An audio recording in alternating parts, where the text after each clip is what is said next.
Passamos do meio-dia, estamos começando mais uma edição do Podzão, nosso podcast de esportes aqui do Portal Roma News. Eu sou Alexandre Alencar, mais uma vez estamos ao vivo aqui no Instagram para bater um papo sobre o futebol paraense, sobre tudo que aconteceu no final de semana. Sejam todos muito bem-vindos. Só para quem ainda não estava online, eu sou o Alexandre Alencar, repórter de esportes aqui do Portal Roma News. E essa é mais uma edição do Podzão, nosso podcast de esportes, beleza? Vamos falar aí do que aconteceu nesse final de semana esportivo dos times paraenses, né? Remo e Paysandu empatando pela Série C, o Paysandu empatando dentro de casa e o Remo ontem empatou em 0-0 contra o Figueirense lá em Santa Catarina, no Orlando Scarpelli. Também vamos falar sobre Tuna e Castanhal, especificamente sobre o Castanhal, porque o nosso convidado hoje é Robson Melo, técnico do Castanhal. Castanhal que empatou também fora de casa pela Série D, tá lá na vice-liderança do Grupo 2, se classificando até agora, né, para a próxima fase dessa Série D. Eu vou começar aqui convidando o Júnior Cunha, que é o nosso parceiro que vai também bater um papo sobre o futebol paraense. Já convidei aqui o Júnior. Chamar também o pessoal do futebol paraense, o Arlen Thiago, que é quem vai trocar uma ideia com a gente sobre esse final de semana. Vamos ver se os meninos conseguem entrar aí. Muito obrigado desde já para todo mundo que está comparecendo aqui no nosso podcast. Chegou a fera aí, ó. Fala, Arlen. Tudo bom? Fala aí, Alexandre. Tudo bom? Bom dia. Como é que tá, mano? Tranquilidade? Como é que foi esse final de semana? Deu pra ir lá? Deu pra acompanhar um pouco desses jogos? Ontem o Remo empatou, o Castanhal empatou, o Paysandu empatou, o Tuna empatou, todo mundo empatou, né? Verdade, deu sim para acompanhar em loco o Castanhal, né? Os demais times. O Paysandu também, já os demais, Tuna e Remo jogaram fora, mas a gente ficou aí pelo streaming, né, acompanhando.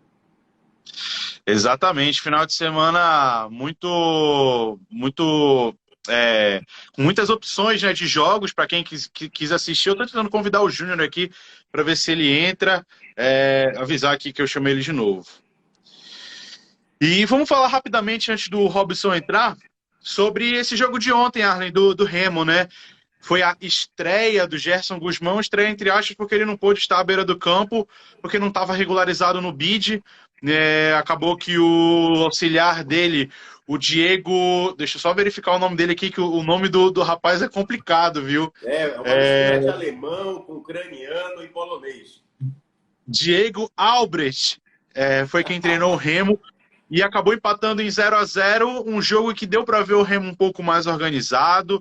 Claro, teve aquele lance polêmico do Pimpão, onde muita gente estava reclamando de pênalti. Na imagem do DAZN não foi conclusiva, não deu realmente para concluir muita coisa se foi pênalti ou não. Mas o Remo um pouco mais organizado, tendo em vista que a nova comissão técnica teve ali 2-3 sessões de treinamento, né? Então, muito pouco tempo treinando, mas já deu para ver ali uma resposta, pelo menos de posicionamento, de reação dos jogadores com essa nova comissão técnica, né, Arlen? É verdade. E assim, o primeiro tempo, né, eu vejo que ele foi pouco entregue em relação ao segundo. No segundo tempo, os jogadores eles foram mais agudos, digamos assim, na questão ofensiva. E a gente viu essa organização tática, né, da qual o Gerson, né, ali o auxiliar, a gente pode subentender que é a visão do Gerson. Ele vai buscar implementar no elenco azulino. Chegou aí o Júnior. Fala, Júnior, boa tarde, tudo bom, mano? Fala, Alexandre. Fala, Arlen, boa tarde, tudo bem? Bora lá falar sobre esse final de semana e também daqui a pouco bater um papo com o Robson Melo. Júnior, eu queria perguntar para ti, eu falei agora com o Arlen sobre o jogo do Remo ontem, né, contra o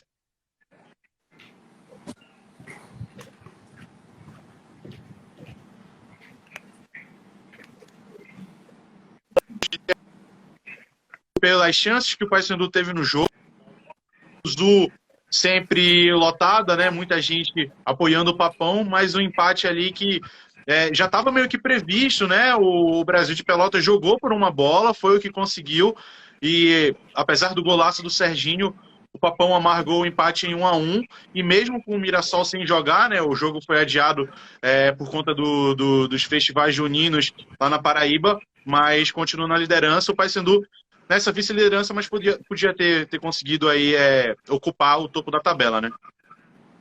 O resultado do Paysandu ele foi um resultado ruim, porque se você joga em casa contra uma equipe que está na lanterna, você perder pontos é muito ruim. O resultado do Remo não foi tão ruim assim.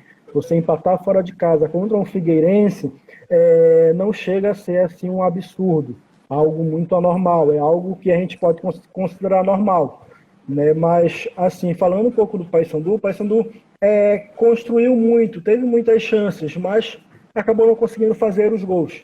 E aí foi punido no final do jogo, já com aquela falta ali, um erro de saída de bola do Lucas Costa, acabou ocasionando numa falta. E aí o Marcelinho ele foi feliz, contou também com o desvio no Marlon na barreira para empatar o jogo. E o Paysandu perdeu, como tu bem lembrou, a possibilidade de voltar para a liderança. O Mirassol não jogou, vai jogar só no dia 8 de agosto. No dia 8 de agosto, se não me falha a memória, contra o Botafogo, jogo atrasado. Mas era um resultado que o Paysandu, pela atmosfera, seria muito importante, né? Até porque para recuperar o time que vinha de uma derrota para a Aparecidense.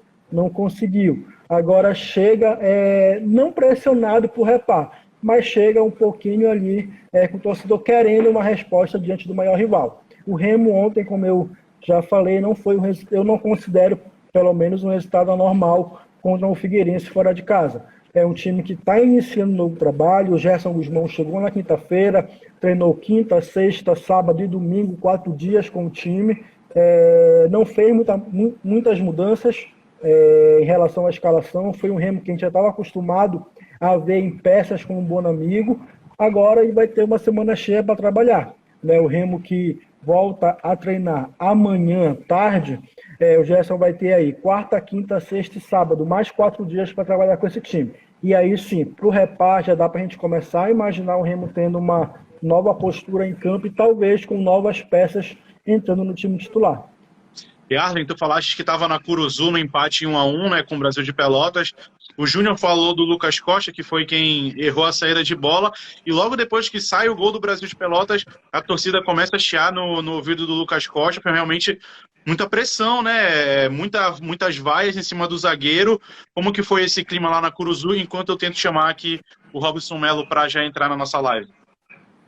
No caso, a torcida estava bastante confiante, né? A gente percebeu. Eu fiz até ali aqui para o Instagram, né? Um pedido, né? Para o Papa da Curuzu, Papa do Papão lá na hora, para ele falar um palpite. Ele disse que seria 4-0. Então, isso demonstra ali a confiança e a expectativa do torcedor bicolor na Curuzu. Só que, aí faz o primeiro gol. Aí a torcida vai ao delírio, né? Bom, daqui para frente vai ser só festa, né? E a galera cantando e tal, incentivando o time, mas aí não foi conforme o previsto e sofre o gol de empate, aonde a torcida fica muito na bronca ali, né? Mas ainda esperando a vitória, o segundo gol, o qual não veio, não aconteceu, e a torcida bicolor saiu aí frustrada da Curuzu, né? Imaginando que seria tranquilo esse jogo em casa contra um time assim que praticamente não está esboçando reação no campeonato, mas é aquela coisa, né? Parece que os times paraenses sempre gostam de ressuscitar os mortos. Exatamente. Eu vi até muita gente, depois do jogo do Paysandu com o Brasil de Pelotas, se perguntando como foi que o Remo perdeu para o Brasil de Pelotas lá no Sul. Tudo bem que foi um jogo fora de casa, mas realmente o time do Brasil de Pelotas não é essas coisas, tá? Peraí, parece que o Robson Melo entrou aqui na live. Deixa eu ver se o Mister consegue entrar aqui e participar da nossa live. Só um minuto. Beleza. Convidei aqui já o Robson Melo, vamos ver se ele aceita o nosso convite. Para falar aí desse Castanhal que, chegou aí, ó. A fera. Robson, muito boa tarde, né? Já passamos do meio-dia. Dentro do carro, olha a correria aí, tu é doido, muito obrigado. Castanhal, acabou o treino ainda há pouco, e é o pedido desse Arley aí, pedido do Romaniza, eu não podia negar. Muito obrigado por ter aceito, viu, mister? Vamos falar aí desse Castanhal. Boa tarde. Novamente, o Castanhal que empatou, né, em 0-0 nessa última rodada, está aí em segundo lugar na tabela, vice-liderança garantida por mais uma rodada, mas está tudo muito, muito embolado ali, né, Robson? Olhando a tabela, do segundo até o quinto, tá todo mundo ali com 16 pontos, e se a gente for contar, o Frei Paulistano também está com 14. Muito embolado, mas parabéns pela campanha, o Castanhal aí brigando realmente para passar de fase, né? Verdade. Frei Paulistano, tirou da onde esse Frei Paulistano aí? Errei. Mas Na aí... verdade, muito embolado. Vai, pode ir. Muito embolado. A gente sabe da dificuldade que é cada rodada pro Castanhal. O Castanhal é um time muito forte, muito competitivo. Os times, geralmente, quando vem jogar contra a gente, vem no bloco baixo, muito reativo. Quem tem acompanhado os jogos tem visto a nossa luta. Né? E o meu time sempre muito aguerrido, brigando muito. Não é à toa que a gente está lutando a cada rodada pela classificação.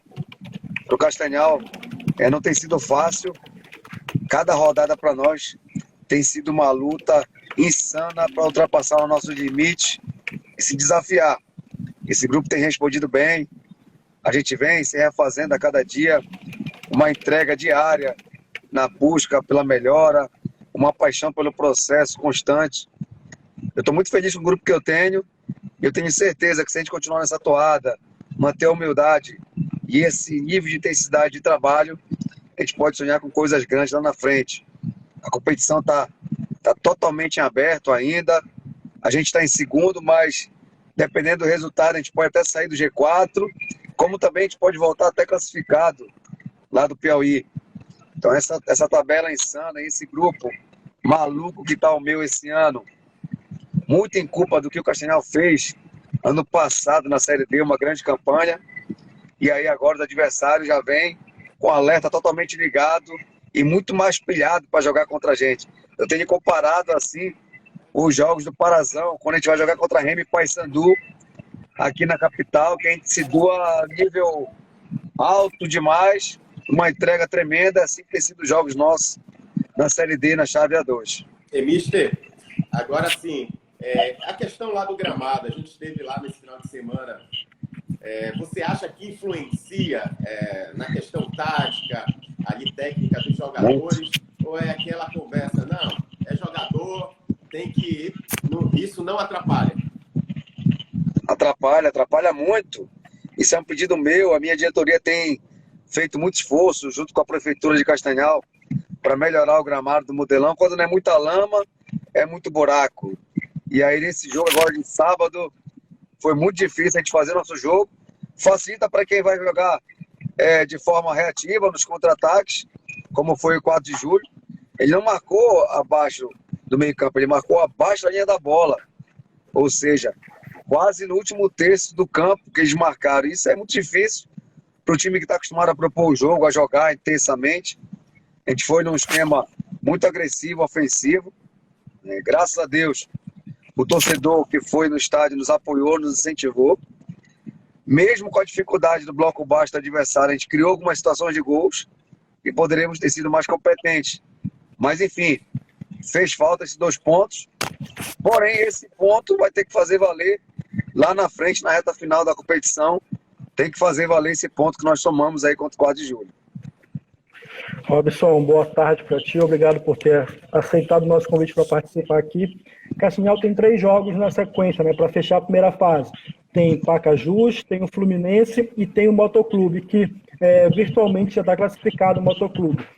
Nesse momento, o Castanhal brigando por uma vaga direta contra Pacajus e Fluminense. O trabalho, além de ser tático e técnico, ele precisa ser muito emocional, os jogadores não sentirem essa sequência e chegar numa última rodada já classificado ou tem encaminhado para a vaga. Como é que tu trabalha com isso internamente? Perfeito, não. A gente tem trabalhado muito essa parte cognitiva, a gente tem feito um trabalho mental muito forte com eles. Além dos treinos de sala, a gente tem feito muita troca de ideia, muita interação com eles, para ter um entendimento do que é a Série D, do que é a competição Série D. E graças a Deus eles têm abraçado, têm comprado a ideia. E isso tem sido importante para a gente passar pelo que a gente tem passado na competição, mesmo a gente não tendo vencido no sábado, subir uma posição. O Castanhal é um time que vem a cada rodada subindo, e a gente precisa tomar essa toada aí, abraçar essa ideia. Eu sempre falo para meus atletas, montar no cavalo que está passando selado à nossa frente, para que a gente possa, nesses 3 últimos jogos decisivos, garantir a nossa classificação. Independente de primeiro, segundo, terceiro ou quarto, garantir a classificação para que a gente possa entrar numa outra competição, no outro jogo, que é o mata-mata. Mister, e todo mundo fala sempre sobre o estilo de jogo que é um campeonato brasileiro da 4ª divisão. A gente falou ainda agora sobre o estado do gramado lá do Modelão. Realmente é complicado a gente imaginar uma disputa com gramados que são da qualidade do Modelão, ou às vezes até muito piores, né? Tem gramados muito piores do que o do Modelão, inclusive. Como que é essa preparação física? Tu falaste também sobre essa dedicação dos atletas, todo mundo muito aguerrido para conseguir o resultado. É um jogo que é muito combativo mesmo, muito de porte físico. Como que tem sido essa preparação física para que os atletas consigam aguentar todos esses jogos e para chegarem na próxima fase sem correr risco de lesões, né? Em primeiro lugar, a estrutura que o clube te dá, te oferece, é uma estrutura muito boa. A gente tem nossos problemas diários, mas é uma estrutura que tu leva uma certa vantagem na questão da preparação. Tu ter o gramado bom no CT, alimentação, dormitório, material de trabalho, atletas empenhados, uma comissão técnica qualificada. Tudo isso que cerca o futebol no dia a dia, que o torcedor não acompanha diariamente, faz a diferença sim, no jogo. Isso nos permite colocar uma carga ideal de trabalho, nos permite exigir mais do rendimento dos atletas, né? Porque a gente tem um suporte adequado para trabalho. Na época de chuva a gente sofreu um pouquinho com a questão dos gramados, mas é uma sofrência que a gente aqui na região já está acostumado, então não tem como lamentar. Mas o principal fator hoje que atrapalha o Castanhal é a questão do gramado de jogo do Modelão, realmente. Fora isso, a gente tem tido muito mais êxitos no dia a dia e no propósito que tem feito o Castanhal se manter no G4. Para você ter uma ideia, a única rodada que o Castanhal saiu do G4 foi na 7ª rodada, quando a gente pegou aquela goleada do Tocantinópolis lá em Tocantins, num jogo atípico que eu vejo como um acidente de percurso, porque a gente jogou muita bola, a gente fez um jogo muito bem feito, só que felizmente a gente não foi capaz de colocar as bolas para dentro. E pegamos gols que a gente não vinha pegando gols, e aquilo ali serviu de alerta, te ligou o start do plantel, e nós voltamos para a competição muito forte, tanto a nível mental, quanto a nível tático, a nível físico. Tenho tido alguns problemas de ordem clínica, de ordem médica e até de suspensão nas últimas rodadas, que tem me tirado o sono. Não tenho o grupo completo, 100%, nunca está à disposição. Nessas últimas 3 rodadas decisivas, eu sempre estou com algum problema interno aqui, seja de suspensão, seja de virose, ou seja de DM, e isso tem me atrapalhado. Por exemplo, nessa próxima rodada agora, eu já estou com dificuldade com o Fazendinha, já estou com dificuldade com o Adalto, com o Dedé, que foram expulsos, e aí você tem que se refazer e contar com um plantel forte. E isso passa muito pelo que você montou de estrutura de grupo e de trabalho. Mister, agora uma dúvida assim, queria que você tirasse, na sua perspectiva, quais as diferenças, peculiaridades de um campeonato nacional como a Série D, né? O Parazão, o estadual. Queria que tu falasse assim, essas diferenças para o torcedor, para que ele possa ter uma visão panorâmica, né, de como é que funciona esses campeonatos. Boa pergunta. A série dele é muito parecida com os campeonatos estaduais da região. Muito competitiva, muito aguerrida, campos ruins, viagens ruins, logística desgastante. Tu chega na véspera do jogo, de madrugada, para jogar de tarde ou à noite. A CBF, ela não valoriza muito a região aqui. A gente é meio desprivilegiado da situação toda de logística. É uma briga nossa aqui constante, do nosso departamento de logística aqui do clube. É muito parecido. A Série C não. A Série C você já vê um pouquinho mais de qualidade tática no jogo. Você já vê um pouquinho mais de estratégias muito bem claras e definidas. Eu tenho acompanhado os jogos do Remo, do Paysandu, do Floresta, do Atlético Cearense, times da nossa região aqui do Manaus. Tenho acompanhado muito e o que a gente vê muito é assim, é uma competição muito mais intensa, muito mais velocista, mas com estratégias definidas. A Série D não, a Série D ela é muito mais aguerrida, muito mais brigada, e o time que tem um pouco mais de estratégia, que pega um campo bom, consegue sobressair se tiver um pouco de qualidade no plantel. Robson, agora mudando um pouco de assunto, saindo da Série D, falar um pouco da tua carreira, né? Tu começou como preparador físico, passou pelo Remo, passou por outros clubes, e aí em 2019 tu virou treinador lá no Bragantino. Como foi esse start dessa mudança da tua carreira? Sair de uma preparação física para ser um treinador de futebol. Obrigado pela pergunta. Pouca gente pergunta. Eu comecei em 1998 em categorias de base, né? Passei por todo o processo dentro de uma comissão técnica. Fui atleta também, sou ex-atleta, tanto de futsal quanto de futebol de campo. E quando me formei pela UEPA no estado do Pará, que era a única que tinha educação física na época, muito concorrida, a ideia era me enveredar para o lado do futebol como fisiologista, como preparador físico. E aí passei por todos os processos dentro de uma comissão técnica. Auxiliar técnico, preparador físico, analista de desempenho, que na época não era esse nome, essa nomenclatura, né, até supervisor. Passei por técnico interino e outras funções mais que exige dentro de uma comissão técnica. Até 2019, na queda do Samuel Cândido no Bragantino, a diretoria do Bragantino, a qual eu tenho muito respeito e muita gratidão. Esse era um projeto para 2020 que acabou sendo antecipado o Brasileiro de 2019. O Bragantino com chances remotas, para ser sincero, com 5% de chance de classificação, num grupo muito difícil, onde tinha River, Santa Cruz de Natal, Floresta, que hoje está na Série C. A gente era o último colocado e a gente conseguiu dar uma virada de chave fantástica, um grupo maravilhoso que abraçou a causa e nós classificamos, fizemos uma boa, chegamos até a reta final do acesso, saímos para o Floresta, que inclusive subiu depois, né, na série D, e aí depois fizemos uma boa participação na Copa Verde, saindo para o Paysandu nos pênaltis lá no Diogão. E ali foi a troca de chave, né? Parei de ser preparador físico e fisiologista do clube para montar um projeto, um planejamento para a Copa do Brasil, Série D do ano seguinte para o Bragantino. A gente fez 3 anos fantásticos no Bragantino.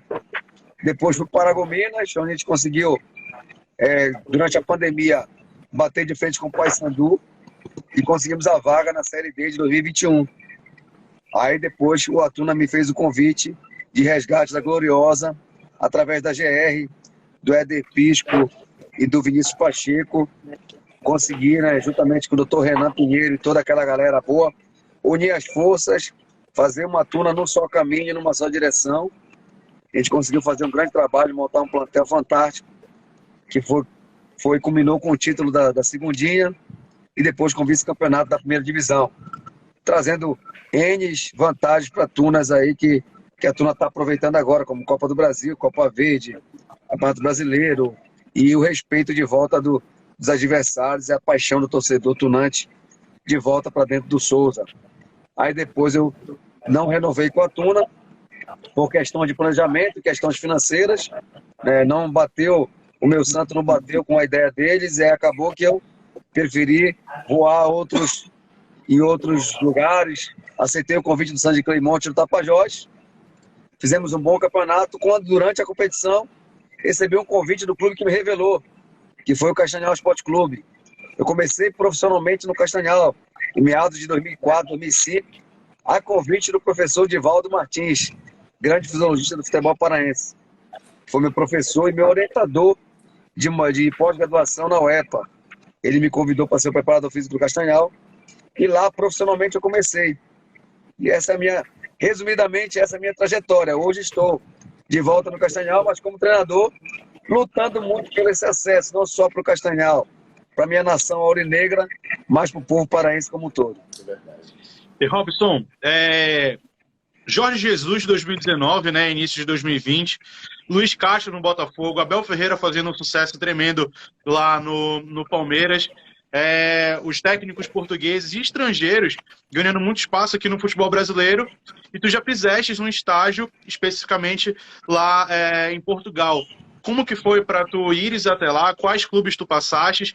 O que deu para aprender e o que disso que tu aprendeste é aplicado nesse seu trabalho por onde tu passaste e especificamente também no Castanhal agora nessa Série D?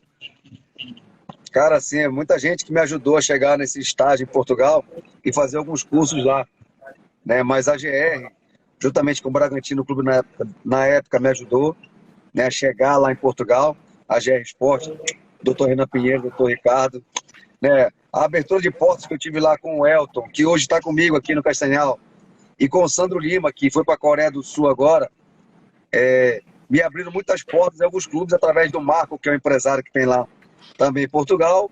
Eu fiz estágios no Passos de Ferreira, e na época estava o Kevin, zagueiro que está no Remo, que estava o Elton, o Maracás, zagueiro que era do Sampaio, estava lá. Fiz no Gil Vicente, em Barcelos, através do Sandro, que me abriu a porta, com o grande mister, multicampeão Vitor Oliveira, faleceu no passado, que Deus o tenha. Trabalhei com o Pepa, Mr. Pepa, no Passo de Ferreira, que hoje está no Vitória de Guimarães, fazendo uma grande campanha na Liga. Trabalhei no Braga, fui no Vitória de Guimarães, nos estádios, fui no Chaves, fui no Bessos, que é um time da terceira divisão lá de Portugal, onde hoje tem alguns brasileiros. É uma filial nossa aqui paraense, lá o Bessos, que eles colocam muitos jogadores paraenses nossos lá. Né? E por último, eu estive no Porto, né, através do Sérgio Conceição, trocando ideia e fazendo visitas técnicas. Então passei por alguns clubes, tive muita troca de informações e de ideias com grandes treinadores que estão lá na primeira divisão de Portugal. Né? O Vitor Oliveira, para mim, foi um grande tutor, um cara que me abriu a porta, um cara super ranzinza, fechado, mas um cara que gostou de mim e acabou me dando muitas dicas bacanas. Um cara que ele é multicampeão lá em Portugal, né? E está falecido. O povo todo, a nação futebolística portuguesa sentiu muito. E aí eu peguei essa toada, trouxe muitas ideias para o futebol paraense. Apliquei algumas no Bragantino, algumas no Paragominas, na Tuna, no Tapajós e agora no Castanhal. Tenho aplicado algumas ideias, alguns conceitos. E dentro da realidade do clube, claro, dentro das possibilidades do futebol paraense, dentro das características dos atletas, eu tenho tentado aplicar o máximo possível, né? Sou formado pela UEPA, tenho 3 pós-graduações, buscando fazer meu mestrado, terminando aí minha licença A pela CBF. Tenho buscado aliar a ciência acadêmica com a prática de campo para que a gente possa juntos fazer um futebol paraense melhor e que isso se transforme em resultados. Não adianta esse curso todo, essa experiência toda, se não vier a vitória. A gente sabe como é aqui no Brasil, principalmente aqui no Pará. E eu, por ser jovem, tá ainda no meu 3º ano como treinador, tem muita coisa para aprender e também para trocar de informação. O apelido Mister veio da passagem lá em Portugal? Essa porra veio lá de Portugal, rapaz. E a imprensa bateu, a torcida abraçou. Eu até nem gosto disso, que cria uma certa ciumeira com outros treinadores. Agora tá cheio de mista, né? Até técnico de sub-20 é mista aqui no Pará. Né? Mas pagar a passagem, estudar lá em Portugal, poucos querem, né? Eu não sei se os meninos... Vai, Arlen, termina aí. Última pergunta pra gente liberar o Mister, que a bronca tá batendo já, hein? Tá certo. Olha só, você fez o curso do futebol interativo, né? Uma temporada lá. Tá terminando aí a licença A da CBF, correto? Queria que falasse dessas imersões nesse período, né, que vocês, como treinadores, passam e qual foi o mais marcante assim do conhecimento que tu consolidou na tua gestão diante dos times? Cara, assim, todos os cursos eles somam muito, porque tu pega muito treinador bom, com outras vivências, outras experiências. Peguei no futebol interativo o Filipão, pô, que tá fazendo uma campanha fantástica no Atlético Paranaense. E eu tive o prazer de ficar 15 dias com ele dentro de um CT do SCA Brasil, lá em São Paulo, estudando, aprimorando, coisas que pela internet eu não ia conseguir pegar, que eu chamo que é a vivência, a experiência de vestiário, que é o sol na muleira, que eu e o professor Eric Cavalcante, fisiologia do Clube do Remo, costumamos falar. Tem que ter o sol na muleira, a experiência, a prática. Estudar é bom, é importante, é. Por isso que quando um atleta, um ex-atleta consegue associar a ciência acadêmica com a prática, ele vai se tornar um grande profissional do futebol. E eu peguei muitas dicas boas com o Edmilson, que é pentacampeão nesse curso do FI, com o Filipão e sua comissão técnica toda, que está no Atlético agora, né? E esse da CBF agora, nós pegamos PC Guzmão, pegamos muitos treinadores que estavam fora do país, trazendo experiências de fora. Então foi muito saudável e muito vantajoso para mim, que é uma ideia nova que tu começa a inserir e contextualizar dentro dos teus conceitos que tu usas para o futebol, aqui no futebol paraense. Claro que não dá para tu implantar tudo, porque a gente tem muita dificuldade aqui. Primeiro, do cognitivo, que é o mental, que é o nível de absorção que tu passa de conhecimento. E o segundo, estrutural. Né? Tu imagina, tu botar ideias para um cara que o cara, às vezes, não tomou nem café direito, não tem uma suplementação, né? Tem dificuldade de bola, de campo, na lama. Então tem que trazer para a nossa realidade. E o que dá para implantar aqui no clube, no Castanhal, eu estou implantando. Agradeço a minha diretoria que me liberou por 15 dias para fazer esse curso durante a Série D lá no Rio de Janeiro. Para mim foi muito vantajoso. Agora em setembro eu pego a minha carteirinha como treinador licença A, podendo trabalhar em qualquer divisão do futebol brasileiro. Isso para mim é um marco, é um diferencial muito grande, assim como outros profissionais que estão buscando aí o conhecimento. A gente sempre está buscando, fora os cursos online e os cursos presenciais que a gente faz aí pelo Brasil afora, que isso serve para nós como crescimento e amadurecimento, seja tático, seja técnico ou até comportamental, que é o grande diferencial nosso, viu? Diga-se de passagem. Show. Aqui no Pará, para a região sul e para fora do país, o grande diferencial é a questão comportamental. É a questão que a gente chama da disciplina tática e disciplina de jogo. O nível de concentração competitiva que um atleta encara uma partida, isso faz o grande diferencial hoje do nosso futebol paraense para o futebol de fora da região. Perfeito. Antes de encerrar, só fazer só mais uma pro Robson. Robson, toda vez que cai um treinador aqui em Belém, seja em Remo ou seja em Paysandu, seu nome é falado. O que nesse período já teve de conversas com Remo ou com Paysandu? Ou com os dois? Nenhuma. Só especulação. Mas Nosso Senhor Nazaré é forte. Uma hora, se for da vontade de Deus, vai ser. E eu digo mais. É assim, não é questão o Robson ser do Pará. É questão de fazer trabalhos mais consistentes também. Tem que entender o lado. É uma massa muito grande, Remo e Paysandu, uma responsabilidade muito grande. E se eles ainda não sentem confiança, é porque ainda falta alguma coisa a mais para o Robson Melo convencê-los que é capaz. Aqui no futebol paraense nós temos muitos profissionais capazes em todas as áreas. Seja na prática, seja o atleta de futebol, seja na parte da comissão técnica. Agora, claro, um acesso do Castanhal, né, uma grande campanha do Castanhal, um título paraense, tem peso 2 para qualquer treinador, para qualquer atleta profissional. Isso eu estou consciente. Então eu sigo meu caminho aqui no Castanhal, muito feliz por estar no Castanhal Esporte Clube, pela oportunidade que o Elinho está me dando de mostrar meu trabalho e por estar sendo o comandante de um grupo fantástico, um grupo que tem se entregado muito diariamente. Temos os nossos erros, não somos perfeitos, né, mas a gente tem buscado muito melhorar e evoluir. Robson, então é isso. Muito obrigado pela participação. Boa sorte aí nessa campanha. Que venha aí o acesso do Castanhal, já que a Tuna, né, pelo visto, essa campanha da Tuna também não deu muita esperança para o torcedor tunante, mas que o Castanhal consiga honrar aí as cores do Japim e também da bandeira paraense nessa Série D de 2022. Muito obrigado pela parceria, por ter disponibilizado esse seu tempo para participar com a gente. Bora fazer uma Eu que agradeço. Obrigado pela... Bate. Obrigado pela oportunidade novamente de falar do Castanhal, de falar do meu trabalho. Dizer que além do Castanhal Esporte Clube, de uma cidade de 250 mil habitantes, a gente está defendendo as cores do Pará também, juntamente com a Tuna. E temos que elevar assim, o nível do futebol paraense. Torcer para Remo e Paysandu subir aí, que eleva o nosso ranking. A gente consegue dar um salto grande pela massa que a gente tem, pela paixão do torcedor paraense. Verdade. A gente precisa dar um salto nisso aí.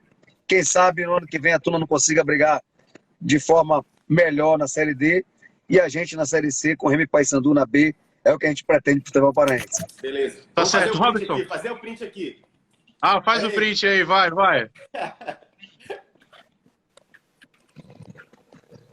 Foi. Foi.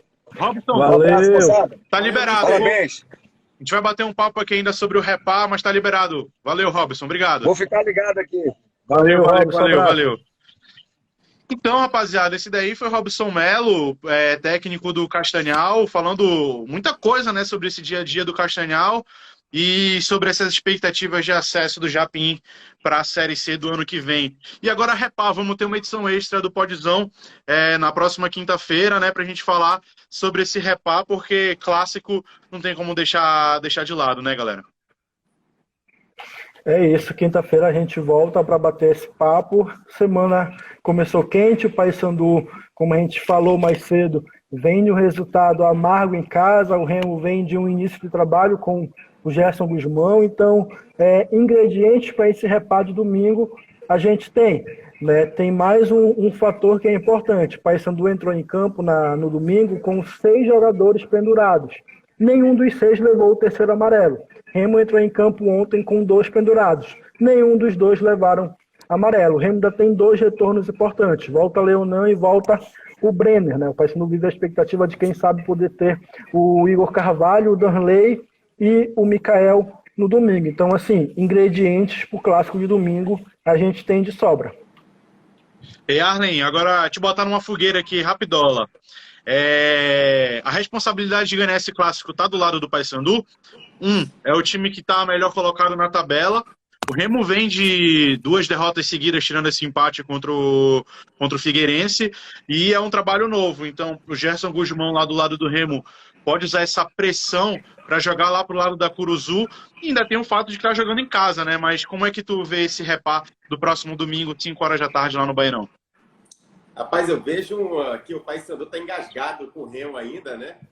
E é um momento, uma boa oportunidade. O Paysandu que está numa crescente, está num momento bom ali na parte de cima da tabela e vai para esse confronto, né? Um Remo que está fora aí